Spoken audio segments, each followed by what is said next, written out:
Preacher. Hey, you're in a hospital in Madrid. Can you hear me? Oh, yeah. They're all right. They're all right. They missed their train. Hi, this is Russ for CGRundertow. Today I'm taking a look at Medal of Honor Warfighter. 2 years ago, EA rebooted the Medal of Honor series, brought in realism and a modern war. It was a good game that lacked polish. It had its flaws, but it was a solid shooter. How does the sequel fare? Well, it fares well in some aspects and lets you down in others. Let me make this clear, as a multiplayer-based game, Warfighter is a solid title. However, the single-player campaign is sadly one of the shortest games I have ever played. First though, let's go over the good.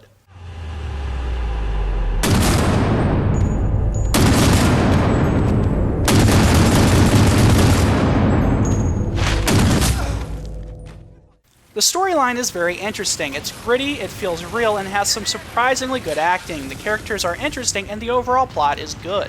There's plenty of exciting set pieces, large-scale battles, car chases, and some really visceral action.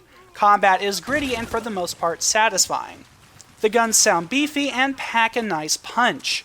I did find the aiming to be a tad off at times. It seemed every now and again that the hit detection was off by a hair.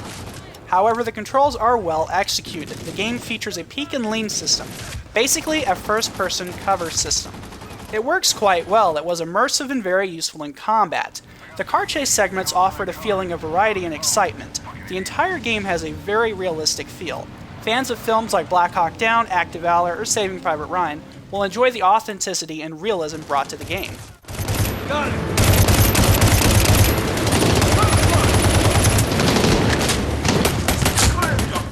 However, the game is very, very short. Most will clear the campaign in 3 to 4 hours flat.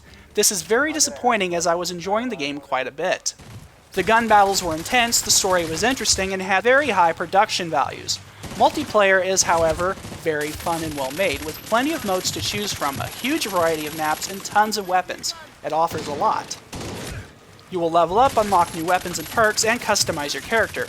This is satisfying, combat feels solid online, and the hit detection problems found in the campaign are thankfully not found in the multiplayer component. However, it does feel a bit unbalanced at times. I am not a fan of kill streaks and never will be. I find that the kill streaks unbalance what is otherwise a solid multiplayer experience. Time will tell if the player base will last. The multiplayer is nothing like you experience in a Call of Duty title. It is similar to last year's excellent Battlefield 3, but offers a new and slightly different experience with a high level of polish. The entire game is very well made. It's just a shame that the campaign is so short. The mechanics are sound and the game is fun. If you're interested in a solid and different multiplayer experience, it's worth a look.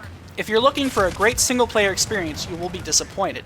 It's very well made and does most things right, but the game is far too short. Wait, down your head.